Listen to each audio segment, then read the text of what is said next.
So we'll get to our NFL rundown coming up in a few minutes here. Our Week 14 full NFL rundown. The week caps off tonight with the Panthers, with the Patriots and Cardinals. Not a good game, but if you got you got to gamble, you got to make money somehow, and you got the fantasy football. All right, everybody knows this is likely last week of your fantasy football regular season, so you got a lot riding on it. You got to watch, okay? You do have the Panthers are off. You do have the Heat back in action. Oh my God, the Heat. Such a bad week. The Heat not so hot. If you're feeling hot, though, you got to call Doctors on Call 365. I've used Doctors on Call 365, South Florida's urgent care that comes to you. I've used them twice in the last 3 weeks, all right? Dr. Alon, he's the medical director. Him and his team come to your home, all right? They're available 24 hours a day, 7 days a week, hence the name, Doctors on Call 365, all right? If you're not feeling well, you think you got a fever, you need a COVID test, a strep test, flu test, maybe you need blood drawn, you need your prescription refilled or a prescription ordered. They treat children, adults, and elderly with minor illnesses or minor injuries, all right? Now, what's the price? What's the cost for you of convenience? For me, you can't put a price on it. If I want to see a doctor immediately, I want him to come to my home. How convenient is that? Now, they're based in Broward County, but service Miami-Dade and Southern Palm Beach as well. They're self-pay right now, though. You got Medicare acceptance on the way soon. Private insurance acceptance is coming down the line. But if you're not feeling well, you got a high fever, you're going to go to the emergency room. Not only are you going to avoid a crowded emergency room, but most insurances are charging emergency room copays and fees for urgent care visits. So in the end, you're likely going to pay less for treatment in your own home. Doctors on Call 365.com, 786-577-9302. I'm telling you, in the last 3 weeks, I've used Dr. Alon and his team and not Doctors on Call 365 twice. I love it. It's so easy. It's so convenient. Doctors on Call 365.com or 786-577-9302. 24 hours a day, 7 days a week. Make sure you give them a call if you're feeling bad. Come to your home, get you all better, get you all ready to go. So the Heat are back in action tonight. They are in Indiana. It's the start of a 4-game trip. And we are officially at the place. See, I thought we hit rock bottom when we lost to Detroit. Then we went and lost to San Antonio at home. Yep. Think about the week that the Heat just had. Lost at worst week of the season. Lost at Memphis, who sat all their starters. Lost at home to Detroit. Then they beat the Clippers, barely. And lost at home Saturday, to San Antonio, who is the worst team in the West. Second worst. This road trip here, Pacers starting tonight, Thunder, Rockets, Spurs. You would look at that and say, this is a get-right road trip. But the Heat are at the place now where they can lose. They're 12-15. They can lose to any team in the league on any given night. You look at this. It should be a get-right road trip. Pacers have been a surprise in the league. Oh, the Heat are favored tonight. It's weird. Pacers have been a surprise team so far this year. And then you got the Thunder, the Rockets, the Spurs. Bad teams. Thunder feel competitive. Rockets beat the Bucks last night. And the Spurs just beat you. So there is not a single game on this schedule that the Heat fan can look at and feel confident that they're going to win, and that includes tonight against Indiana. I liked here, and Jimmy had a fantastic game on Saturday night. 30 points, 11 of 16 from the floor. The Heat went for the win at the end. I got no problem going for the win. Tyler missed a straightaway 3, would have won it. Offensive rebound, Bam. Would I have wanted Bam to go back up with it and try and tie it? Yes. He kicks it out. Caleb Martin, open 3. No good. Heat wind up losing. I like what I heard from Jimmy Butler, though, after the game, because nothing bothers the fan more if you care more than the players. And I'm not saying this is a thing on the Heat. The Heat care. We know the Heat care. That's always their MO. Can't say that about every team. But nothing bothers fans more if they care more about the game, about the loss, than the player. And Jimmy was frustrated after the game, and I liked it. That's the league for you. This game as a whole will for sure humble you. And I think that's where we're at. we think we're really good, which we are. But I think we got to go out and improve it more.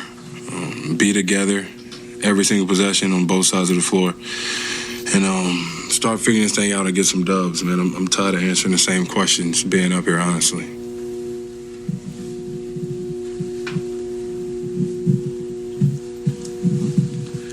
And just to add on to that, Jimmy, like Coach mentioned, obviously this is a pain that, you guys have to go through just obviously to get to the other side. Can you just go into that and just from this loss?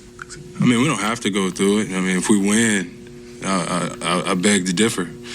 But we're not winning, so yes, I guess that is to say. We okay, though.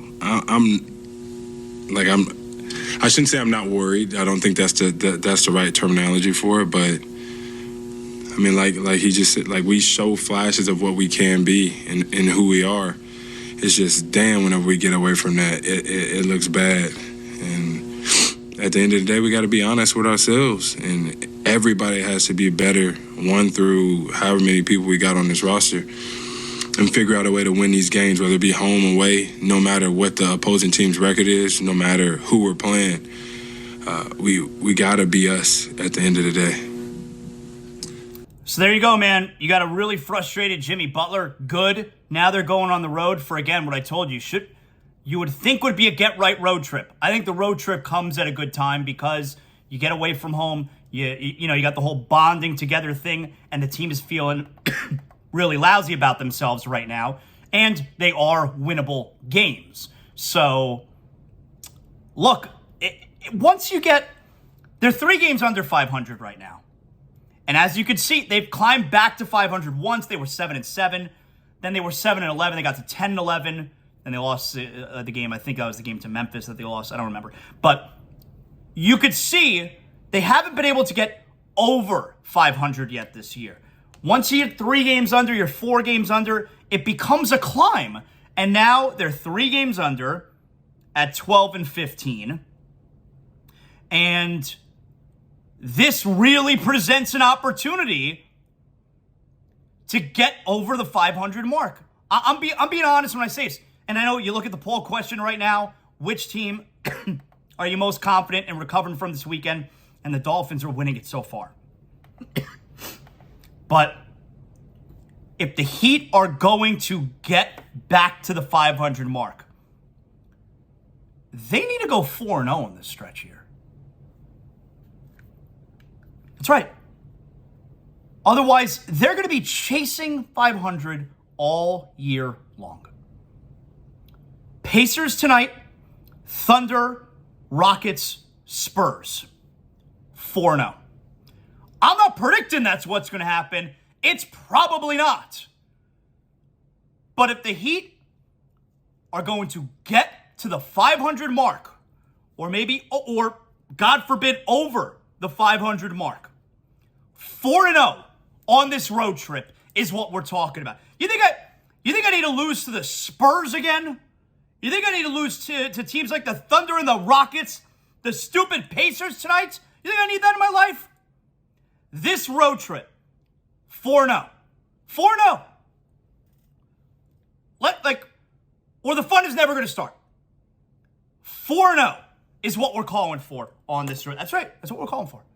4-0 is what we're calling for on this road trip. And then you got the Panthers. Holy shit. The murderer of fun, Paul Maurice. The Panthers on Saturday, they get their ass kicked in Tampa Bay. Just not on the level of that team. Yesterday, after a real good win in Seattle last week, they get their ass kicked at home to the Kraken, where in the second period, the murderer of fun, Paul Maurice, he has to call timeout in the middle of the second period. You never see a hockey team use their timeout before the end of the game. So rare. He calls timeout in the second period to chew out his team. This isn't working with this guy. And I'm not hockey X's and O's guy. You don't need me to see it's not working with this guy. The murderer of fun, Paul Maurice. It's remarkable that you can go from last year was the most exciting season in the history of Florida Panthers hockey. It was. I mean, ZASLOW got the Stanley Cup in 96, but the 82-game season, they were so dominant. President's Cup winner, historically good offense. And we went from that to bringing in this Paul Maurice, the murderer of fun, to now having no semblance. Nothing resembles that team from last year, and they're going to miss the playoffs. Are they 3 under now? They're 3 or 4 under right now, the Panthers. Let me look, just for the sake of accuracy. I should really look and tell you what it is.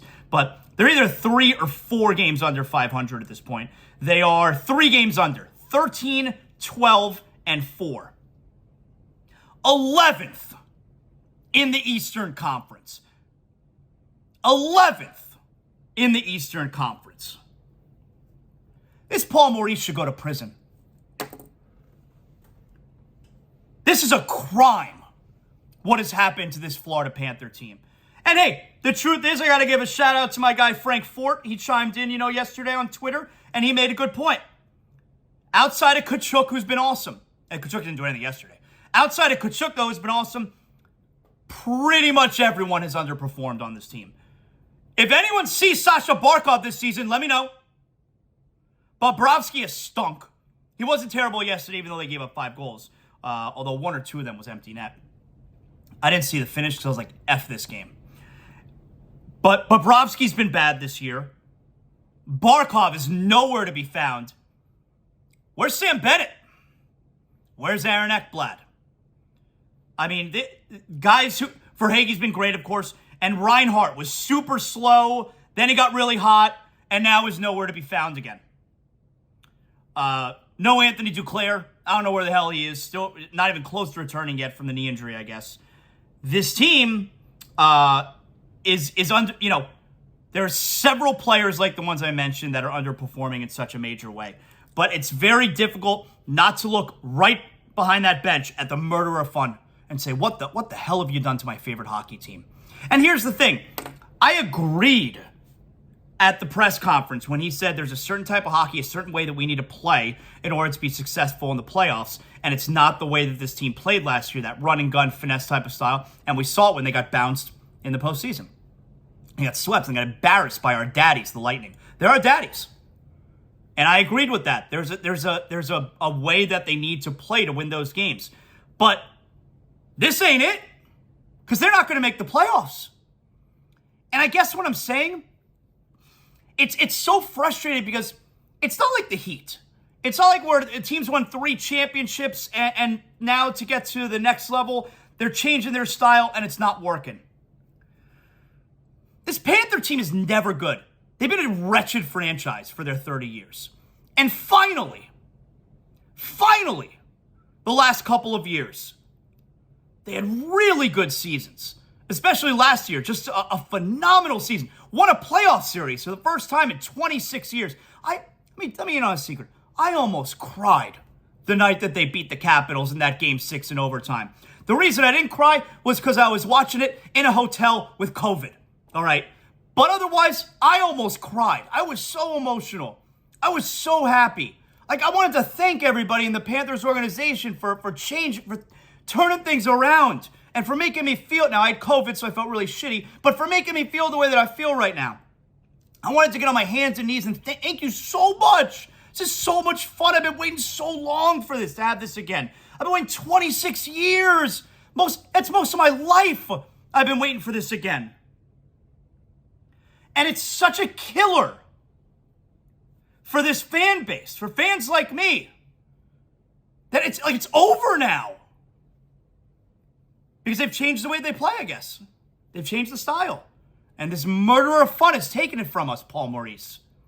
And I guess what I'm saying is, for a team, for a franchise, for a fan base that never has any kind of success, I guess what I'm saying is, I'd rather be awesome in the regular season and maybe flame out early in the playoffs than try and completely change the fun style of play, with the reward being, if it works, we're gonna go further in the postseason. This is the way to win. if I'm explaining that properly. Like, rather than drastically change everything and take the fun out of it, with the reward being maybe we get further in the playoffs, I think at least for now, for a team, for a franchise that never does anything, and for a fan base that never has any kind of joy watching their team, I guess I'd rather just be really awesome and have so much fun from October to April and then cross my fingers that it works in the playoffs. I think that's what I'm saying. That I'd like to have that for a few years. Can I have some fun for a few years and then we drastically change everything? We try something different to see if we can get further in the playoffs. I guess I'm saying I'd rather just kept doing what we were doing. Even if they weren't confident that this is how you win in the playoffs. I'd rather have so much fun from October to April and then playing a style that doesn't succeed in the playoffs, but just cross my fingers because, man, I'm having a great time. As opposed to watching this garbage. I think that's what I'm saying. Man, it's frustrating. So they're back in action tomorrow against Columbus. Here is the good thing. I checked ticket prices for tomorrow. Woo! A precipitous drop. Tickets are becoming affordable again. That's right. Ticket Ninja on the case. There you have it.